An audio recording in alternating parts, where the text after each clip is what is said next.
नमस्कार दोस्तों, स्वागत है आपका हमारे YouTube channel only paper practice में।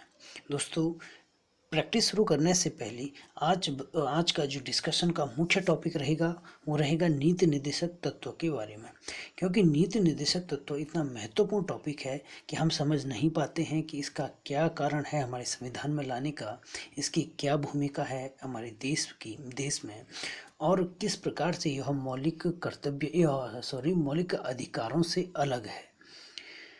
तो आप लास्ट में आपने ज़रूर देखना, ये डिस्कशन बहुत फ़ायदा होगा, चाहे आप कंपटीशन एग्ज़ाम की तैयारी कर रहे हैं या नहीं कर रहे हैं। चलो आज का डिस्कशन शुरू करते हैं। क्वेश्चन 1 है, कार्यपालिका का न्यायपालिका से पृथक्करण किस अनुच्छेद के तहत किया गया? आर्टिकल है, ऑप्शन है अनुच्छेद 45, अनुच्छेद 51, आर्टिकल 40 और अनुच्छेद 50। तो राइट आंसर हो जाएगा अनुच्छेद 50। क्वेश्चन नंबर 2 है, सहकारी समिति का गठन किस संविधान संशोधन के तहत जोड़ा गया? ऑप्शन 1 है 97वें संविधान संशोधन, 52वां संविधान संशोधन, 74वें संविधान संशोधन और 73वां संविधान संशोधन। राइट आंसर हो जाएगा इसका ऑप्शन नंबर 1, 57वां संविधान संशोधन। यह आया था 2011 में। क्वेश्चन नंबर 3 है, तीसरा है, प्राक्कलन समिति में कितने सदस्य होते हैं? ऑप्शन 1 है 21 सदस्य, 15 सदस्य, 25 सदस्य। ऑप्शन 4 है 30 सदस्य। तो राइट आंसर हो जाएगा इसका ऑप्शन डी, 30 सदस्य। प्रश्न नंबर 4 है, किस अधिनियम में सिखों, ईसाइयों और आंग्ल भारतीयों को सांप्रदायिक आधार पर निर्वाचन प्रणाली में शामिल होने की छूट मिली थी? ऑप्शन 1 है 1919 के अधिनियम, 1909 अधिनियम, 1935, 1833। तो राइट आंसर हो जाएगा इसका ऑप्शन नंबर 1, 1919 का अधिनियम, जिसे क्या कहा, मॉन्टेग्यू चेम्सफोर्ड सुधार भी कहा गया। क्वेश्चन नंबर 5 है, राज्य मुख्य सूचना आयुक्त की अधिकतम आयु कितनी होनी चाहिए? ऑप्शन है 60 वर्ष, 65 वर्ष, 70 वर्ष, 54 वर्ष। तो राइट आंसर हो जाएगा 65 वर्ष। राइट आंसर हो जाएगा 65 वर्ष। क्वेश्चन नंबर 6 है, गंगा के मैदान की पुरानी जलोढ़ मृदा कहलाती है? ऑप्शन है बांगर, काली मृदा, 2 है खादर और चौथा है लाल मृदा। तो राइट आंसर हो जाएगा इसका बांगर। गंगा के मैदान भी कह सकते हैं इसे, या फिर नदी के मैदान भी, नदी का भी कह सकते हैं ना, क्योंकि जब नदी जाती है तो नदी अपने साथ मिट्टी भी लेकर आती है। तो जो नदी के किनारे जो नई मृदा होगी, नदी के किनारे जो नई मृदा होगी उसे खादर कहते हैं, और जो बहुत पुरानी मृदा होगी उसे क्या कहेंगे हम? बांगर, और नई मृदा को खादर। ठीक है। सबसे कम जल धारण किस मृदा की होती है? सबसे कम जल धारण क्षमता होगा यहाँ पे, सबसे कम जल धारण क्षमता किस मृदा की होती है? तो राइट आंसर हो जाएगा इसका बलुई दोमट मिट्टी। क्वेश्चन नंबर 8 है, राप्ती किस नदी की सहायक नदी है? तो ऑप्शन है चेनाब, झेलम, घाघरा, गोमती। तो राइट आंसर हो जाएगा इसका घाघरा। क्वेश्चन नंबर 9 है, भ्रंश घाटी में प्रवाहित होने वाली नदी कौन सी है? तो ऑप्शन है ताप्ती नदी, झेलम नदी, दामोदर और कावेरी। आंसर होगा इसका राइट आंसर ताप्ती नदी। एक और नदी है जो भ्रंश घाटी में बहती है, उसका नाम है नर्मदा। नर्मदा नदी। कौन सी नदी है? नर्मदा नदी। आज के डिस्कशन का अंतिम प्रश्न है, अखिल भारतीय किसान सभा की स्थापना कब हुई? तो ऑप्शन है 1936, 1919, 1951, 1926। तो राइट आंसर हो जाएगा इसका ऑप्शन नंबर फर्स्ट, 1936। ये था आज के पेपर प्रैक्टिस सेट। अब देखते हैं कि आज का जो डिस्कशन का टॉपिक है, राज्य के नीति निर्देशक तत्व। राज्य के नीति आज का जो हमारा मुख्य टॉपिक होगा वो है नीति निर्देशक तत्व, अर्थात तो direct principle of state policy, है ना। तो इसमें क्या है कि हमारे देश में जो नीति निर्देशक तत्व एक ऐसी अवधारणा है जिसमें कि देश की कार्यपालिका एवं विधायिका को निर्देश दिया गया है। वो निर्देश हमें direct principle of state policy के माध्यम से दिया गया है कि किन किन क्षेत्रों में किस किस प्रकार से देश को एक आदर्श देश बनाना है, जिसमें कि सभी देशवासियों का आर्थिक सामाजिक विकास हो, स्वतंत्रता और समानता का बोलबाला हो। और जब ये सब चीज़ें होती है तब हम कह सकते हैं कि एक कल्याणकारी राज्य की अवधारणा है या एक कल्याणकारी राज्य है।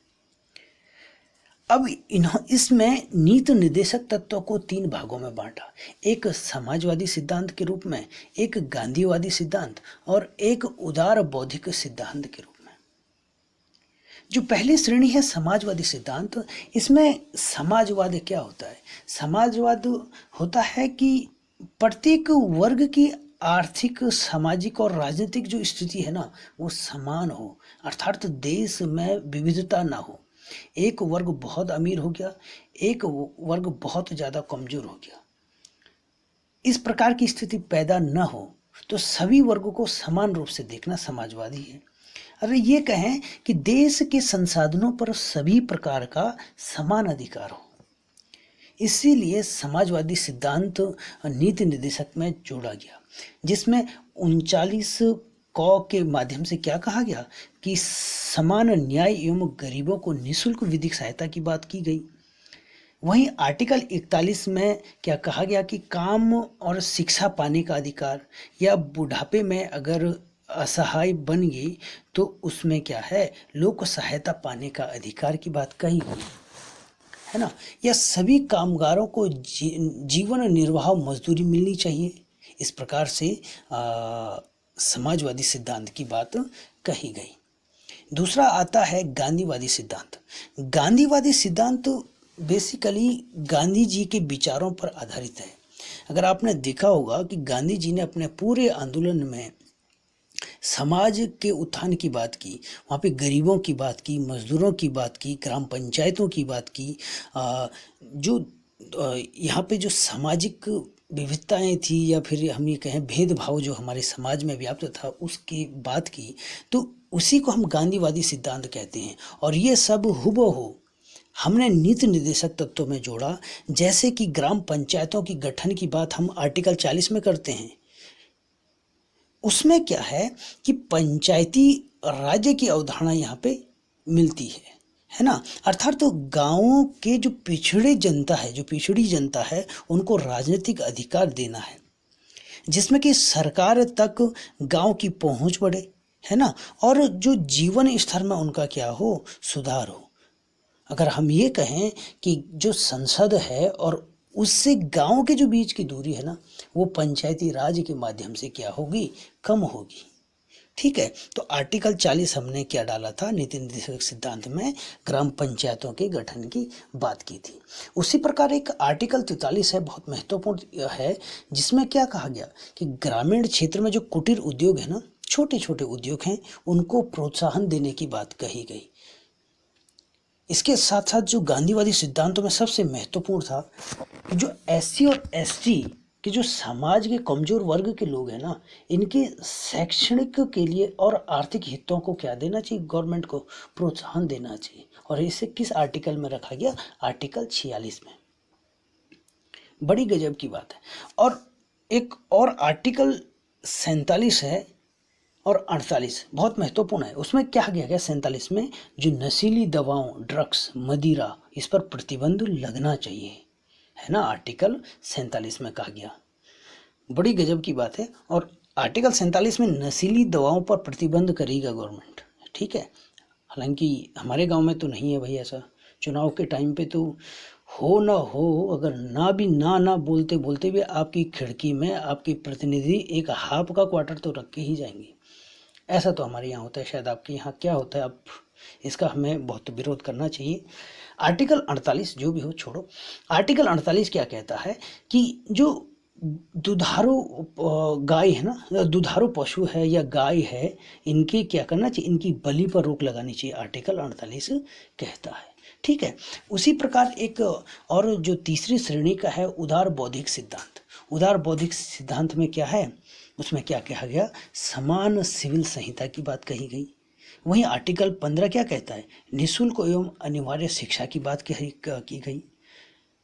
आर्टिकल 48 में कहा गया कि कृषि और पशुपालन को वैज्ञानिक तरीके से करने की बात कही गई है ना। जो परंपरागत रूप से जो हम कृषि और पशुपालन करते हैं ना, उसको छोड़ के हमें वैज्ञानिक तरीके से करना चाहिए ताकि अधिक पैदावार हो, है ना, पशु अधिक दूध दें, उसको वैज्ञानिक तरीके से करने की बात कही गई। वही आर्टिकल 48 में क्या कहा गया कि जो पर्यावरण संरक्षण एवं जीवों की रक्षा के लिए क्या करनी चाहिए, राज्य को काम करना चाहिए। और सबसे महत्वपूर्ण जो क्वेश्चन था कि आर्टिकल 50 कार्यपालिका का न्यायपालिका से पृथककरण की बात कही गई। अर्थात तो जो हमारी कार्यपालिका है ना, कार्यपालिका है, कहीं ऐसा ना हो कि कार्यपालिका न्यायपालिका के कार्यों में हस्तक्षेप करें। तो इस समस्या को देखते हुए पहले ही तय कर दिया गया था कि कार्यपालिका को न्यायपालिका से पृथक होना चाहिए और न्यायपालिका अलग से अपना काम करती रही, न्याय का काम करती रही। तो इतनी अच्छी व्यवस्था अगर हमारे जो संविधानवेताओं ने नीति निर्देशक सिद्धांत में दिया, प्रत्येक वर्ग को के लिए इसमें काम करने के लिए गवर्नमेंट को निर्देश दिए गए। इसी को देखते हुए जो ग्रेनविल ऑस्टिन है, उन्होंने संविधान की मूल आत्मा तक कह दिया। किसको, जो हमारे नीति निर्देशक तत्व को ग्रेनविल ऑस्टिन ने क्या कहा था कि संविधान की मूल आत्मा है। पर दुख की बात यह है कि ये तो निर्देश हैं, बाध्य नहीं है, सरकार इस काम को करने के लिए बाध्य नहीं है ना। जैसे आपने देखा होगा कि मौलिक अधिकार जो हमें मिले हुए हैं, मौलिक अधिकार में क्या है कि राज्य को देना पड़ेगा। अगर कहीं पर भी हमारे मौलिक अधिकारों का हनन होता है तो हम आर्टिकल 32 के माध्यम से सुप्रीम कोर्ट जा सकते हैं, आर्टिकल 226 के माध्यम से हाई कोर्ट जा सकते हैं और अपने अधिकार को ले सकते हैं। लेकिन नीति निर्देशक तत्व के मामले में ऐसा नहीं है कि ऐसा नहीं है कि राज्य के खिलाफ हम कोर्ट जाए, ऐसा नहीं है। और इसी कुछ आलोचनाओं को देखते हुए कुछ आलोचक भी रहे, जैसे टी कृष्णमाचार्य जी हैं, उन्होंने क्या कहा था, यह भावनाओं का एक स्थायी कूड़ाघर है। ठीक है, क्या कहा था कि यह भावनाओं का एक स्थायी कूड़ाघर है। केसी वेयर ने तो क्या कह दिया कि लक्ष्य और आकांक्षाओं का यह घोषणा पत्र है और यह एक क्या है, धर्म उपदेश है, धर्म उपदेश। ठीक है, धर्म उपदेश तक कह दिया गया था। तो ये था आज के डिस्कशन में मौलिक नीति निर्देशक तत्व।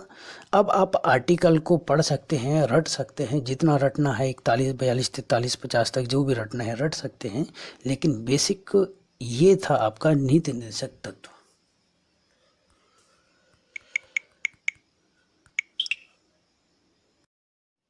यही था आज का डिस्कशन। आपने मुझे सुना, आपका बहुत बहुत धन्यवाद। Like, share and subscribe please please please, तभी तो यार मैं आपको बहुत अच्छा कंटेंट दे पाऊँगा। बहुत बहुत धन्यवाद।